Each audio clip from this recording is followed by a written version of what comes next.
No vídeo de hoje a gente vai falar sobre eletrostática. Vamos falar aqui como que é formado um átomo, como que cargas elétricas interagem entre si e, mais importante, como que a gente calcula essa força de interação entre elas. Eu sou o João Gabriel, você está no canal do JG. Roda a vinheta.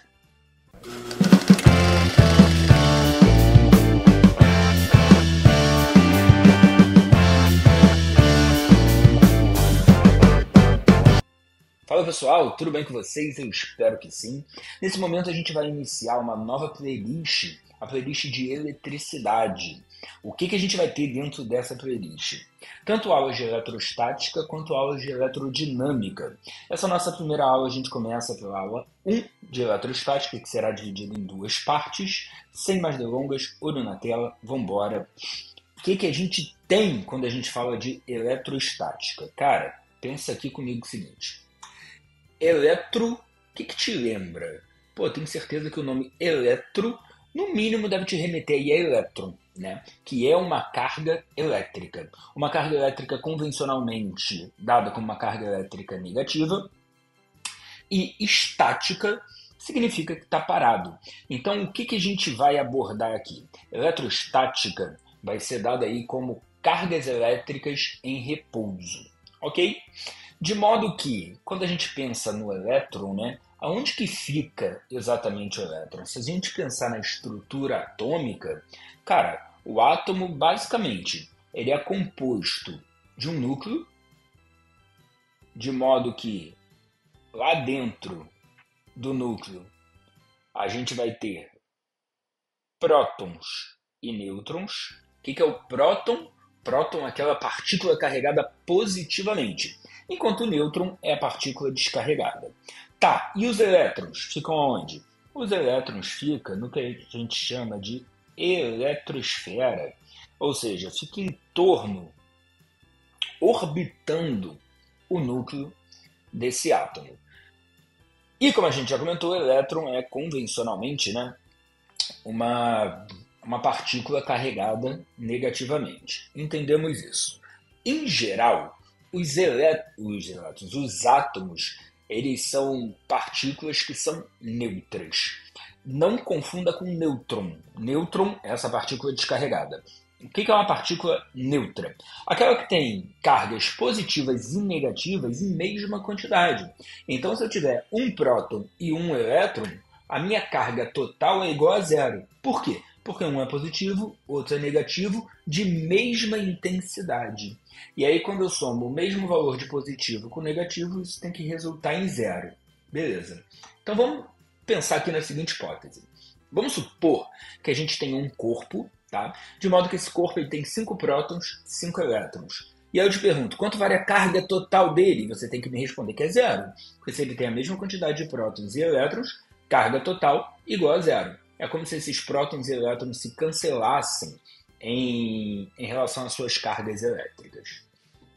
Vamos supor que nesse corpo que possui 5 prótons e 5 elétrons, eu forneça mais um elétron para esse corpo. Então tem 5 prótons, 5 elétrons e eu botei mais um elétron.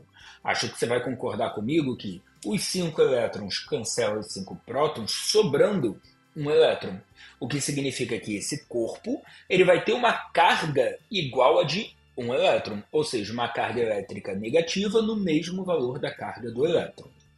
E se eu colocar mais um elétron aqui, agora ele fica com excesso de 2 elétrons em relação à quantidade de prótons, ficando com uma carga numericamente igual a de 2 elétrons, uma carga negativa de mesmo valor de 2 elétrons. Tá, volta para a situação inicial, 5 prótons, 5 elétrons. Agora eu vou retirar um elétron desse corpo. No momento que eu retiro, os 4 elétrons que sobram, eles cancelam 4 prótons que tem aqui, e aí esse corpo fica com excesso de 1 próton. O que significa que agora esse corpo está com uma carga positiva, porque o próton é positivo, no mesmo valor de 1 próton, que é a mesma coisa de um elétron, né? Então agora positivo no mesmo valor de um elétron. Se eu agora estava com 4 elétrons e 5 prótons, retiro mais um elétron, o que vai acontecer? 3 elétrons se cancelam com 3 prótons, e esse cara vai ficar aqui ó, com 2 prótons agora.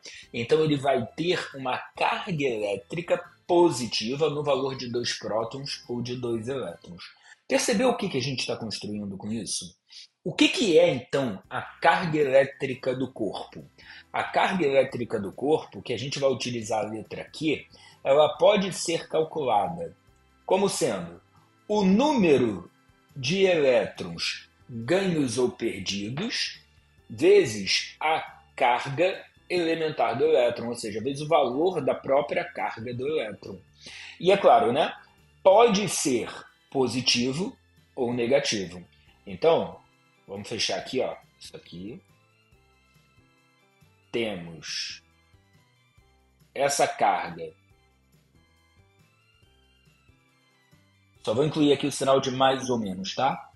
Positiva ou negativa do número de elétrons que você cede ou retira do corpo vezes a carga elementar do elétron. Quando que vai ser positivo? Quando que o corpo ele vai ficar carregado positivamente? Para ficar carregado positivamente, tem que ficar com excesso de prótons, logo ele precisa perder quando perde elétrons. Quando que ele vai ficar carregado negativamente? Para ficar carregado negativamente, ele precisa ter excesso de elétrons, logo é quando o corpo ganha elétrons. E eu quero que você perceba uma coisa. A gente só está citando aqui ganhar e perder elétrons. A gente não está citando ganhar e perder prótons. Por quê? Justamente porque o próton ele fica onde? Ó, lá no núcleo.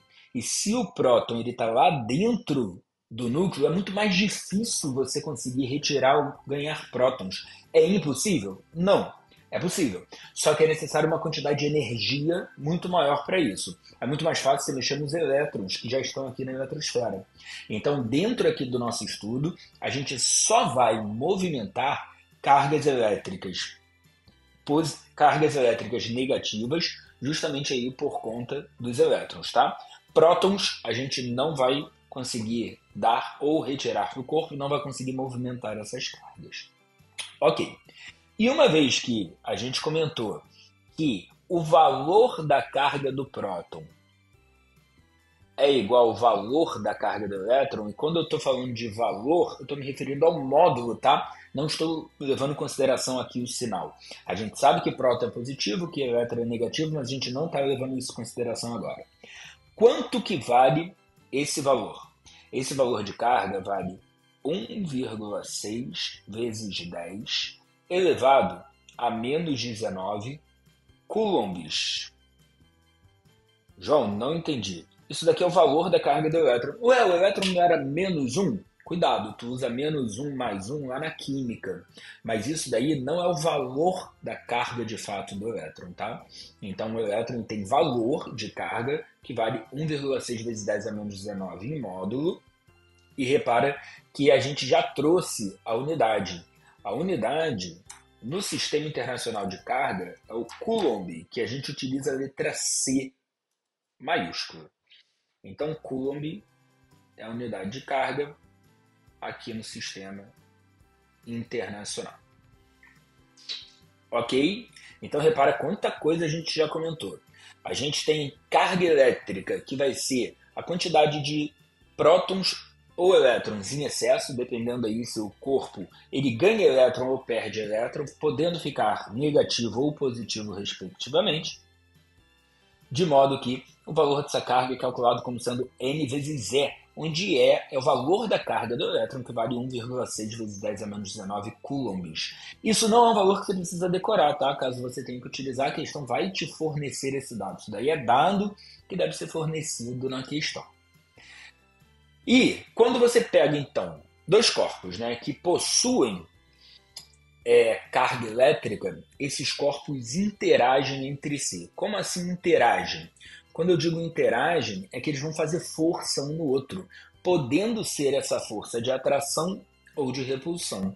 E desde sempre você sabe que os opostos se atraem, né? Então, se você tiver um corpo carregado positivamente com um corpo carregado negativamente, a gente vai observar aqui uma atração entre esses corpos. E uma vez que os opostos se atraem, os iguais eles se repelem, o que significa que Carga positiva na presença de uma carga positiva vai se repelir.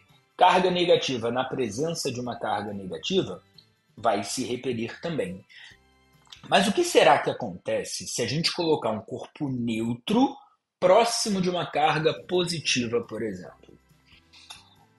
Alguns nesse momento podem achar, vai atrair, vai repelir, não acontece nada. Mas calma, não é o momento da gente ficar chutando. Vamos perceber aqui o que acontece. Acompanha comigo. Vou botar aqui um corpo neutro próximo de um corpo positivo. Lembrando que um corpo neutro não é aquele completamente desprovido de cargas, mas sim aquele que possui cargas positivas e negativas em mesma quantidade. Vamos ver se eu consigo fazer aqui a mesma quantidade de cargas positivas e negativas. Temos aqui, cargas positivas, aí agora a gente completa com as cargas negativas. Beleza.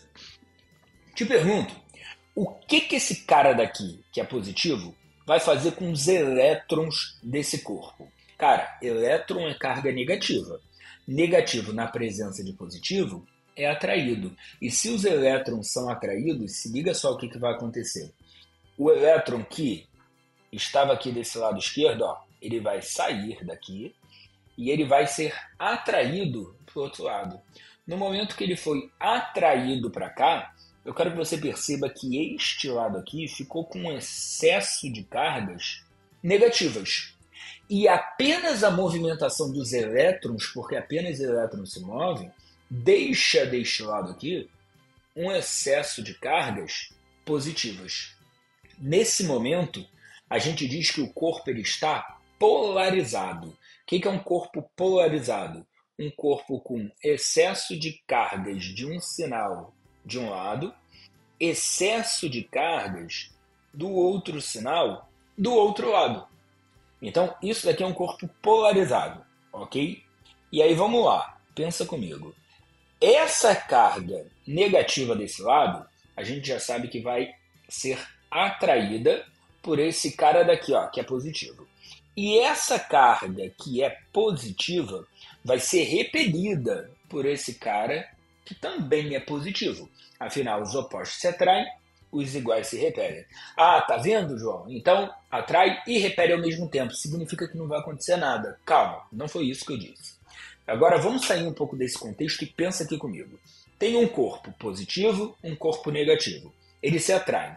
Mas se eu afastar eles, será que eles devem se atrair mais ou menos? Cara, se eles estão mais distantes, a interação entre eles vai ser menor, concorda? Isso é até meio intuitivo. Se eles estiverem mais distantes, eles vão se atrair menos. Ou seja, quanto mais distante, menor vai ser a força. Quem é que está mais distante? Concorda que os iguais estão mais distantes do que os opostos? O que significa que a força, então, de atração, uma vez que ela possui uma distância menor, ela vai ser maior do que a força de repulsão. E se a força de atração for maior que a de repulsão, no final o que a gente vai observar é uma atração entre o corpo positivo e o corpo neutro. E você pode perceber que a mesma coisa vai acontecer se a gente tiver aqui um corpo carregado negativamente, próximo de um corpo neutro. Então, por exemplo, corpo neutro, aquele que possui mesma quantidade de cargas positivas e negativas. Então temos mesmo número de cargas positivas e negativas, e eu te pergunto, esse cara daqui, que é negativo, faz o que com os elétrons desse corpo? Cara, se eles são iguais, o que vai acontecer é que eles vão se repelir. Se eles vão se repelir, a gente tem carga negativa repelindo os elétrons desse lado e jogando para esse lado esquerdo. Se a gente jogou os elétrons para esse lado esquerdo, acho que você vai concordar comigo que esse corpo agora ele tem excesso de cargas negativas desse lado e excesso de cargas positivas do outro lado. Novamente, o que a gente tem aqui? Um corpo polarizado, um corpo com excesso de cargas positivas de um lado excesso de cargas negativas do outro lado. De modo que essas cargas positivas são atraídas por esse corpo negativo. E essas cargas negativas são repelidas por esse corpo negativo. E, novamente, quem é que está mais perto? Concorda comigo que quem está mais perto são os opostos? Então, a atração, ela novamente vai ser maior do que a repulsão. E com isso, a gente vai ficar com um corpo neutro e um corpo negativo se atraindo. O que eu acabei de te explicar agora? Um negócio chamado de polarização. Por conta da polarização do corpo neutro, a gente vai ter então um corpo neutro sempre sendo atraído por um corpo positivo ou por um corpo negativo. Fechado? Beleza. Então vimos como é que duas cargas interagem entre si, mas aí eu te pergunto, como será possível criar uma carga elétrica? Como é que eu posso, a partir de um corpo neutro, conseguir colocar ou retirar elétrons desse cara? Existem 3 processos de eletrização, que é o que eu vou te explicar agora. Dá uma olhada. O primeiro processo se chama um processo de eletrização por atrito. O que é isso? Vamos supor aqui que a gente tenha 2 corpos neutros, tá? Corpo A, corpo B. Se a gente vai atritar os dois, o que a gente tem que fazer? Botar eles em contato e esfregar. Então a gente vai esfregar esses 2 corpos, A e B. E aí quando a gente esfrega eles, concorda que você dá energia para eles? Ao dar energia, você vai excitando os elétrons aí dos corpos, de modo que um corpo acaba perdendo elétrons para o outro. De modo que esse cara que está recebendo elétrons, nesse caso aqui o corpo B, ele acaba ficando, ó, e olha aqui, está recebendo elétrons, olha eu fazendo besteira. Ele vai ficar aqui negativo, né? Porque ele está ficando com excesso de elétrons. Lembra? Esse cara era um corpo neutro, mesma quantidade de prótons e elétrons. Começou a receber elétrons. Se começou a receber elétrons, ele começou a ficar com excesso de elétrons, que é uma carga negativa. Já o corpo A, que era neutro e agora está perdendo elétrons, ele vai ficar com excesso de prótons. Ao ficar com excesso de prótons, ele fica carregado positivamente. Se ligou? Eu quero que você perceba o seguinte: todos os elétrons fornecidos por A são ganhos pelo B, o que significa que no final a quantidade de elétrons que um corpo fica mais do que prótons é a mesma quantidade de prótons que o outro corpo fica mais do que elétrons. Logo, no final, eles ficam com o mesmo valor de carga, só que um positivo, outro negativo. Então vou botar aqui assim, ó, observação. No final do processo, a carga do corpo A, ela tem que ser a oposta do corpo B. Logo, um cara fica positivo, outro fica negativo, ambos em mesma quantidade. E daí pode vir a pergunta, né? Tá, mas por que o A que está dando elétrons para o B e não o B que está dando elétrons para o A? Bom, aqui eu botei de forma aleatória, né? Poderia ser do B para o A. Mas existe sim uma forma de você descobrir qual é o corpo que vai ceder elétron para o outro. Isso daqui você só tem como saber se você estiver olhando um negócio chamado de série triboelétrica, que é essa tabela que eu botei aqui do lado. Eu quero que você perceba que tem uma lista de materiais aqui, de modo que nessa lista de materiais existe uma seta para cima indicando positivo e uma seta para baixo indicando negativo. O que isso significa?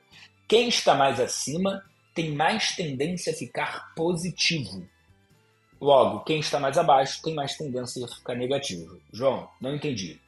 Se eu pegar 2 elementos, pega 2 elementos aqui qualquer, sei lá, pele de coelho e plástico. Vamos aproveitar que eles estão na extremidade. Se o plástico está mais abaixo, ele tende a ficar mais negativo. Se a pele de coelho está mais acima, tende a ficar mais positivo. Já pegou a ideia? Se eu esfregar, então, pele de coelho no plástico, o que vai acontecer? A esse cara daqui, né, pele de coelho, que vai ficar positivo, significa que vai perder elétrons. Então vai perder elétrons para quem está aqui embaixo, que é o plástico. O plástico ganhando elétrons fica negativo, pele de coelho perdendo elétrons fica positivo. Então quem tiver mais acima tende a ficar positivo, quem tiver mais abaixo tende a ficar negativo. E aí você já sabe quem é que vai dar elétrons para quem. Fechado? Beleza. Existe uma outra forma aqui de você conseguir eletrizar um corpo. Agora, apenas colocando em contato. Mas eu quero que você perceba que se antes a gente tivesse dois corpos neutros e a gente simplesmente colocasse em contato, não ia acontecer nada. É necessário que um dos corpos já esteja eletrizado. Vamos supor aqui, ó, que o A seja um cara positivo e o B ele seja um corpo neutro. Novamente, o que é um corpo neutro? Aquele que tem a mesma quantidade de prótons e elétrons. No momento que a gente coloca os dois corpos em contato, o que vai acontecer? O corpo A, que é um corpo positivo, ele vai atrair elétrons para ele. Ao atrair elétrons para ele, o B, o que está acontecendo? Está perdendo elétrons. Se o B está perdendo elétrons, e ele era neutro, tinha a mesma quantidade de prótons e elétrons, agora ele está ficando com excesso de prótons. O que significa que no final, o B vai ter que ficar positivo. Mas o que será que acontece com o A? Porque assim, o A, se ele está positivo, ele tem excesso de prótons. Se ele tem excesso de prótons e ele ganha elétrons, três coisas podem acontecer. Pensa aqui comigo e acompanhe o raciocínio. Se ele tem excesso de prótons e recebe elétrons, ele pode receber uma quantidade de elétrons o suficiente para deixar ele negativo, receber elétron pra cacete, agora ele vai ficar com mais elétrons que prótons. Ele pode receber uma quantidade de elétrons apenas para neutralizá-lo, ou ele pode receber tão pouquinho elétrons de modo que ele continua com excesso de prótons. Concorda que as três possibilidades são viáveis? Mas vamos analisar dentro desse contexto aqui. Vamos pegar um intermediário. Vamos supor que esse cara, o A, ele recebesse elétrons o suficiente para neutralizá-lo. Se ele recebe elétrons suficiente para neutralizá-los, agora a gente tem o corpo A neutro e o corpo B positivo em contato. E aí o corpo B que é positivo, o que ele vai fazer? Vai puxar elétrons para ele. Ou seja, os elétrons que saíram de B iriam voltar depois para B. Isso não é coerente. Não faz sentido que isso ficasse se alternando. O que significa que, para que os corpos entrem, olha o nome que eu vou falar, em equilíbrio eletrostático, é necessário que, no final, os dois vão ficar positivos. Mas, João, por que no final os dois vão ficar positivos? Porque o A vai receber uma quantidade de elétrons apenas o suficiente para entrar em equilíbrio com o corpo B. Vamos lá. Corpo B era um corpo neutro, que significa que tem uma carga líquida de zero, mesma quantidade de prótons e elétrons. Corpo A, ele tem excesso de prótons. No momento que eu coloco os dois em contato, o sistema corpo A mais corpo B tem excesso de prótons. Porque se aqui era a mesma quantidade e aqui tem mais prótons, os dois juntos têm que somar mais prótons. Se o sistema todo tem mais prótons, então o sistema todo fica positivo no final. Se a gente tiver aqui exatamente o corpo A idêntico ao B, idêntico eu digo formato, material, tamanho, isso significa que no final ambos vão ficar com a mesma carga. E se eles ficam com a mesma carga, como é que a gente calcula essa carga? Pensa comigo. Corpo A tinha, 4 positivo. Corpo B tinha 0, era um corpo neutro. No momento que eu coloco os dois em contato, meu sistema todo tem quanto? Meu sistema todo tem 4. Se os corpos são idênticos, no final eles vão ficar com a mesma carga. Se no final eles vão ficar com a mesma carga, se o total era 4, agora cada um fica com 2. Repara que conta é essa que a gente faz? A gente pegou a carga do A, que era 4, a carga do B, que era 0. Somou as duas, 4. No final, dividiu pelo número de corpos. O que é isso? Isso aqui é uma média aritmética, de modo que a carga no final do corpo A tem que ser igual à carga no final do corpo B, que foi calculado como sendo a média aritmética entre as cargas iniciais dos corpos. João, não entendi. Vamos mais um exemplo? Vamos supor que eu tenho um corpo A com uma carga de 10, um corpo B com uma carga de 2. Quando eu junto os dois, o sistema total tem quanto? 12. Se eles são idênticos, no final cada um fica com 6. E você pode fazer isso para qualquer tipo de carga, seja positiva, negativa, corpo neutro. Quer ver? Vamos supor que esse cara daqui tem uma carga de 6, esse aqui tem uma carga de menos 4. 6 menos 4. Juntei os dois. Como vai ser a carga total? Mas você vai concordar que é 2. E aí no final, quando eu separo, cada um fica com 1, se eles são idênticos. Então basta fazer a média aritmética sem mistério algum. Fechado? E como eu tinha te falado, né, existem 3 processos de eletrização. Falta te apresentar aqui o último, que é o processo de eletrização por indução. Nesse momento eu quero muito que você pare de mexer no celular e preste atenção aqui comigo, porque esse processo aqui ele é um pouquinho mais enjoado. Vamos lá. Vamos supor que eu tenho aqui um corpo neutro, e a gente já sabe que o corpo neutro não é aquele que não possui cargas, mas sim aquele que possui a mesma quantidade de cargas positivas e negativas. E eu vou aproximar, apenas aproximar, não vou encostar, um corpo positivo desse cara, tá bom?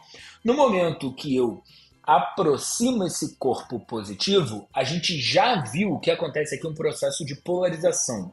Elétrons vão ser atraídos pelas cargas positivas, deixando do outro lado excesso de cargas positivas.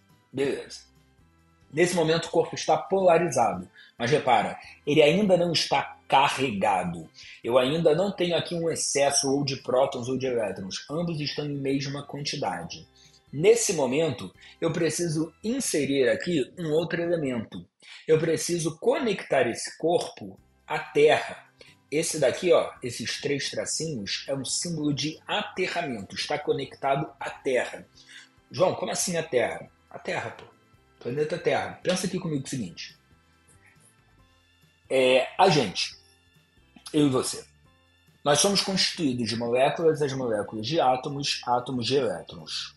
Nós possuímos muitas moléculas, muitos átomos, muitos elétrons. Tu acha que o planeta Terra, ele possui muitos ou poucos elétrons? Porra, elétron pra cacete, cara. Elétron tá com pau. Então você tem elétron à beça pra caramba. De modo que, se a Terra perder ou ganhar um pouquinho de elétron, isso não faz diferença pra ela. Como assim? Cara, se tu tacar um copo d'água no oceano, tu muda a quantidade de água do oceano? Não muda, né? É irrelevante.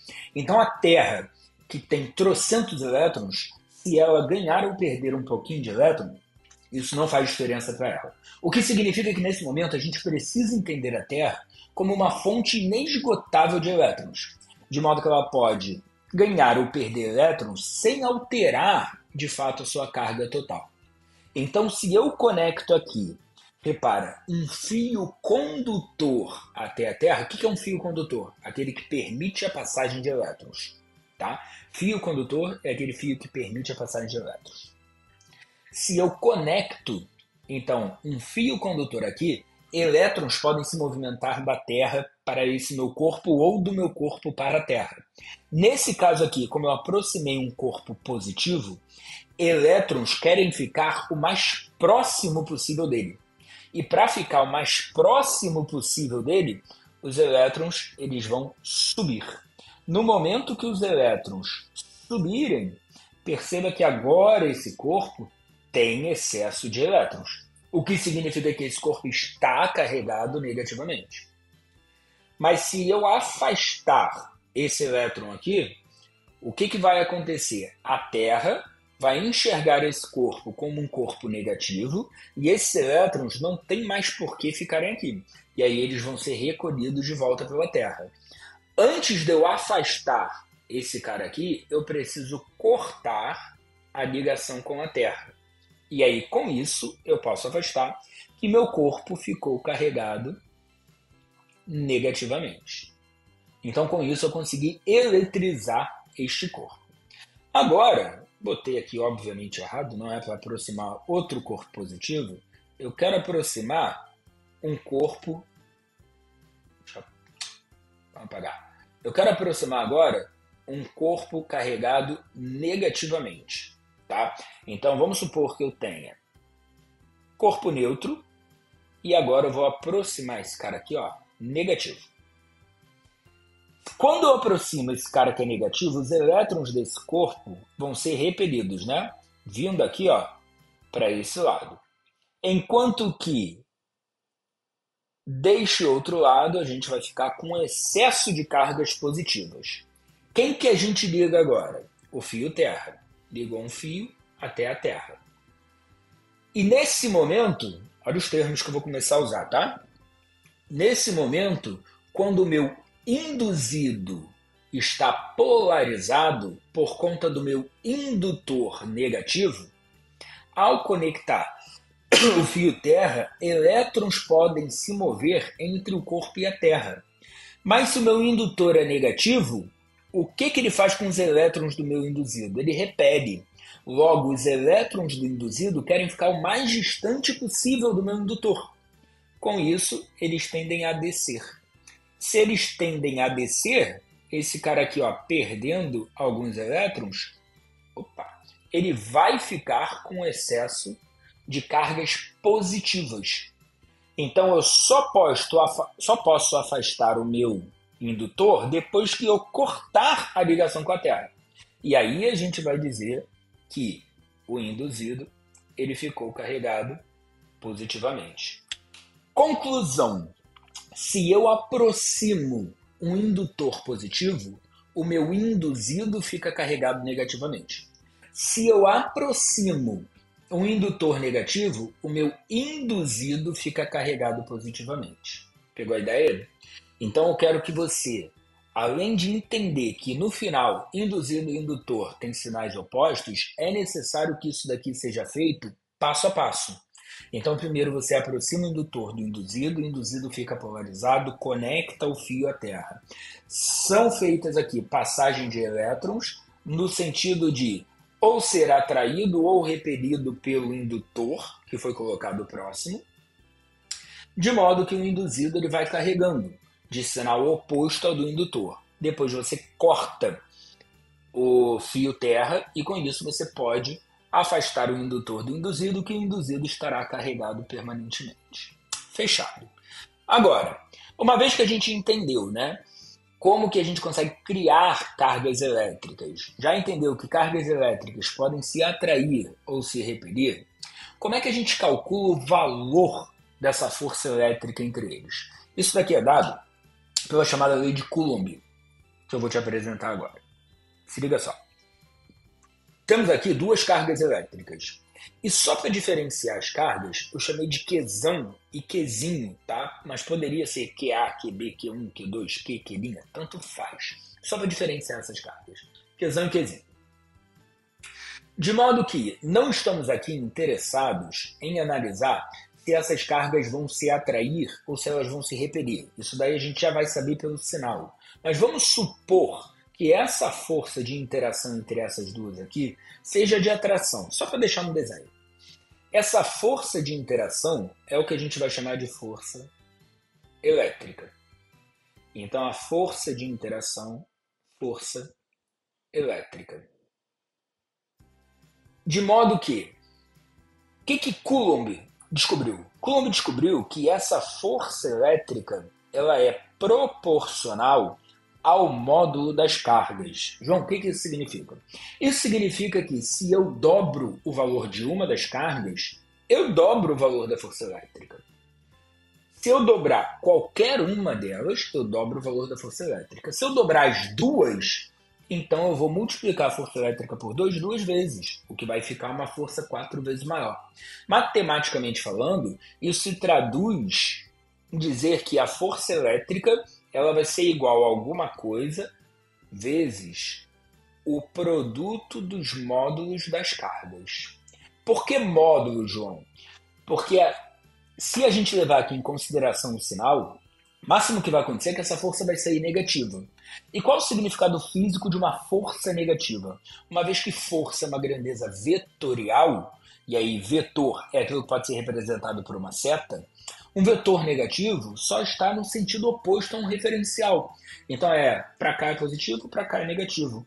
E uma vez que a gente já consegue obter a orientação dessa força no desenho, a gente não precisa carregar isso, o valor dela, tá? Então isso aqui vai ser só para calcular o módulo, o valor dessa força elétrica. E Coulomb também percebeu que essa força ela está associada à distância. E isso daqui foi algo que a gente já até comentou, né? De modo que quanto maior for essa distância, menor vai ser essa força. Mas não de modo inversamente proporcional, no sentido de se a distância dobrar, a força cai a metade. Se a distância triplicar, a força cai a 1/3. Não é assim que funciona. Se essa distância dobra, a força cai 4 vezes. Se essa distância triplica, a força cai 9 vezes. Isso significa dizer que a força elétrica é inversamente proporcional ao quadrado da distância. Matematicamente falando, a gente coloca aqui no denominador uma distância ao quadrado. E, para que a gente chegue no valor correto, existe aqui uma constante que está associada com um meio. Essa constante a gente chama de constante eletrostática. K. Então, a força elétrica calculada pela lei de Coulomb vai ser calculada como sendo KQQ dividido por D ao quadrado. Já que K é uma constante, então talvez tenha valor. Mas repara, é uma constante que depende do meio. Tá? No vácuo, tudo que for no vácuo, a gente vai botar o índice 0. Então, essa constante no vácuo, ela vale 9 vezes 10 elevado a 9 Newton vezes metro quadrado por Coulomb quadrado. Caraca, tem que decorar isso? Não. Se você precisar usar, a questão ela vai te informar. Isso daqui é algo que vai ser dado, tá? Algo importante, só para não passar batido, isso daqui só é válido para cargas pontiformes. João, o que é pontiforme? Forma de ponto. Carga pontiforme é aquela cujo tamanho a gente pode desprezar quando comparado a grandes distâncias. Ou seja, a distância entre as cargas é muito maior que seu próprio tamanho. Então a gente não leva em consideração o tamanho da carga. Ela vai sempre ser representada apenas por um ponto. Tudo bem? Bom, pessoal, espero que esteja dando para aproveitar. Comenta aqui embaixo se ficou alguma dúvida, que vai ser um prazer te responder. Não deixe de curtir o vídeo, se inscrever no canal e ativar as notificações para você ficar por dentro de toda a aula. Próxima aula a gente chega aqui com a segunda parte da eletrostática. A gente se vê no próximo vídeo. Beijo. Tchau, tchau.